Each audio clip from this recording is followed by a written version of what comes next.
Good morning, শুভ সকাল। আমাদের রাজ্যের মুখ্যমন্ত্রী মমতা ব্যানার্জি লন্ডনে নাচতে গেছেন না শিল্পপতি আনতে গেছেন বোঝা ভার। এখানকার একজন ইস্পাত শিল্প করবেন একজন ক্রিকেটার সৌরভ গাঙ্গুলি, তিনি যেতে পারেননি, কোনো ব্যস্ত বা দাদাগিরি শোয়ে রিহার্সাল ফিহার্সাল আছে বা কিছু আছে, যা ওনার বউ গিয়ে হাজির। আসলে বউ গিয়ে হাজির নয়, বউ হয়তো লন্ডনে কোনো কাজে ছিল, মদের সঙ্গে যোগ হয়ে গেছে।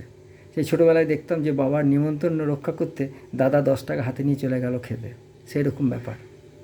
উনি এখানকার যুব সমাজদের চপ শিল্প, মুড়ি শিল্প, ঝালমুড়ি বিক্রি করতে বলছেন, আবার লন্ডন থেকে শিল্প আনছেন। তো সেই শিল্পে কারা কাজ করবে? পড়াশোনা জানার ছেলেরা কাজ করবে তো? তা তো চপ বিক্রি করতে শুরু করো না, তো চপ বিক্রি করবে না শিল্পে কাজ করবে? উনি যে কী বলেন কী করেন তার মাথার ঠিক নেই আসলে। উনি জানেন না যে একটা সন্তান তার বাবা মা কত কষ্ট করে মানুষ করে, ঠিকঠাকভাবে তার জীবনে প্রতিষ্ঠা হওয়ার জন্য।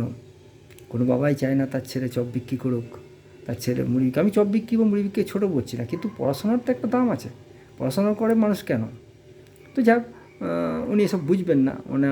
উনি যা কী বলেন, উনি মুখ্যমন্ত্রী সমস্ত সুযোগ সুবিধা ভোগ করছেন, আর আপনার আমার বাড়ির ছেলেকে চপ বিক্রি করতে বলছেন।